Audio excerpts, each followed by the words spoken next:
Kyrie Irving has to be the most polarizing player in any sport, in any history of any game. He just requested a trade from the Brooklyn Nets after the Brooklyn Nets are fourth in the East after an abysmal start. Jacque Vaughn seemed to have everything under control, and after contract negotiations went south, Kyrie Irving is officially done with the Brooklyn Nets, and they said if they don't trade him by this NBA trade deadline, he's leaving in the offseason where he will be an unrestricted free agent where he can go and sign anywhere he wants. In all my time watching basketball, baseball, football, soccer, any sport, I've never seen a player do what Kyrie Irving does. He asked out of Cleveland after they just lost in the NBA Finals and had won the season before instead of trying to run it back with LeBron. And then, trying to get his own team, he was traded to the Boston Celtics, where he played all right, battled with injuries, but the summer before he left, he said that he would resign. And then, what seemed after the emergence of Jason Tatum and Jaylen Brown, he left to team up with Kevin Durant with the Brooklyn Nets, where every single fault that Kyrie Irving had has been magnified. A team that we thought would easily win the NBA championship has underperformed for multiple years in a row, and it seems there's nobody else to blame but Kyrie Irving. Him and James Harden didn't get along, so they traded James Harden for Ben Simmons, and then things still didn't get better. Ben Simmons didn't play in the playoffs, and due to injuries and a lot of other things, the Nets have just found a way to be average, and it finally felt like they were back on track. It finally felt like the Nets were the team we expected them to be. Maybe a little bit worse, but they were still title contenders this year. And now he's done. Kyrie Irving reminds me of a crazy girlfriend. You guys are fighting all the time. There's always problems. And then for 2 to 3 months, everything is going just fine. It's perfect. And then boom, out of the blue, she goes, I'm done. But here's the thing. Crazy girlfriends, people want to know about the crazy girlfriend's friend, Kevin Durant. Kyrie Irving requested a trade, and teams called about the availability of Kevin Durant. Just think about that. People would rather have the crazy ex-girlfriend's friend, Kevin Durant, an MVP candidate, the best player in the NBA right now, the most unguardable player of all time, a 7-foot guard. I like Kyrie Irving. I think he's a good player. But I don't know what type of power trip this guy is on.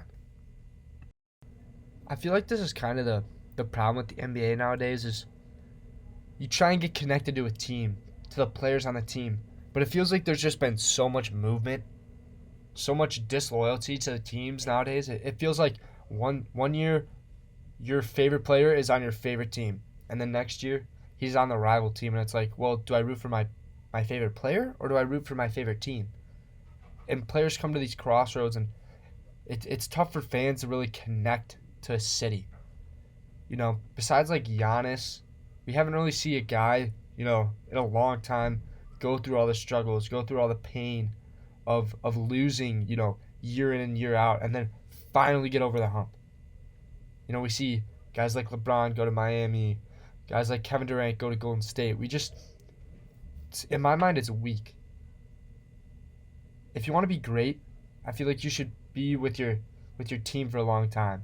And I think maybe the NBA should look into implementing longer contracts off their rookie deals, because I feel like players get so much power so quick that they're able to ask out right away instead of being forced to really stick with their team like they were in the old days. So now I'm going to talk about possible trades that Kyrie Irving could be a part of. The first team, and I think the team that Kyrie's going to get linked to the most, is the Los Angeles Lakers. If I'm being honest, I really don't see this happening. But the trade package would be something around Russell Westbrook, Thomas Bryant, Max Christie, 1 or 2 first-round picks. If I was the Lakers, I would jump on this opportunity. If I was the Brooklyn Nets, you can definitely get more. I feel like if you bring back Russell Westbrook, there's absolutely no spacing on this team. Already having Ben Simmons kind of screws that over. But I think, as a longtime NBA fan, I think it'd be great to see Russell Westbrook and Kevin Durant back together again. I feel like that would be the coolest thing if they would be able to come back together and win the NBA championship. Even though it's not an OKC, I think it would be unbelievable. The next team is the Miami Heat. I feel like they're going to be able to put together the best package, or at least one of the top packages for Kyrie Irving. This trade package would probably have to be around Tyler Hero and some picks. Maybe throw Kyle Lowry in there. The thing that does help you as the Miami Heat, though, is Kyrie and Jimmy Butler are already good friends. So I feel like it would be less likely that Kyrie Irving leaves in the offseason. He is a restricted free agent at the end of the season, so any team that's trading for him will have to run the risk of Kyrie not re-signing. So that's something to keep in mind. I feel like because of that, Kyrie's trade value is going to be a lot lower than a lot of people expected. The next team is the Dallas Mavericks. I feel like Dallas, this is their opportunity to get a star player alongside Luka. I personally think that you should give up anything and everything that you can to get Kyrie Irving.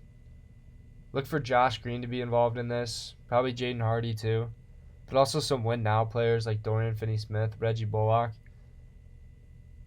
If I'm the Dallas Mavericks GM, I'm throwing it all at Kyrie Irving. You might as well. It feels like Luka has to do everything to will that team to victories, and if they got Kyrie Irving, that team would be scary. The next team that I really haven't seen much rumors about is the Toronto Raptors. I feel like they're an extreme dark horse contender to get Kyrie Irving. They have so many assets. I know OG Anunoby's up for trade, Fred VanVleet. There's so many guys that they could give up to get Kyrie Irving. I really feel like of all the teams, they could put together one of the best trade packages. The next team is the Chicago Bulls. They're in such an awkward spot due to Lonzo Ball. I could really see them either selling at the deadline or with Kyrie Irving being a superstar and him being available. I would look for the Chicago Bulls to be big players in the trade market now.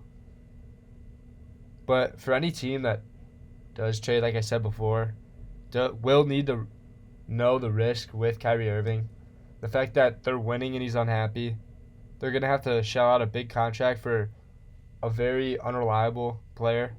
We saw at the start of the year, got suspended due to his comments about the Jewish people. And there's just so many things to take into account with Kyrie Irving. He's probably one of the most unpredictable players we've ever seen, or at least have seen in a long time. It'll be interesting to see if the Nets decide to trade him or keep him, knowing that they'll have to probably lose him in the offseason. Who knows, though? Kyrie Irving could have asked out now, and 2 months from now, he could want to re-sign with the team the next offseason. To be honest, I was surprised by the news after the Nets started winning, so it'll be interesting to see how things play out. Thanks for watching. Please like and subscribe. See you guys next time.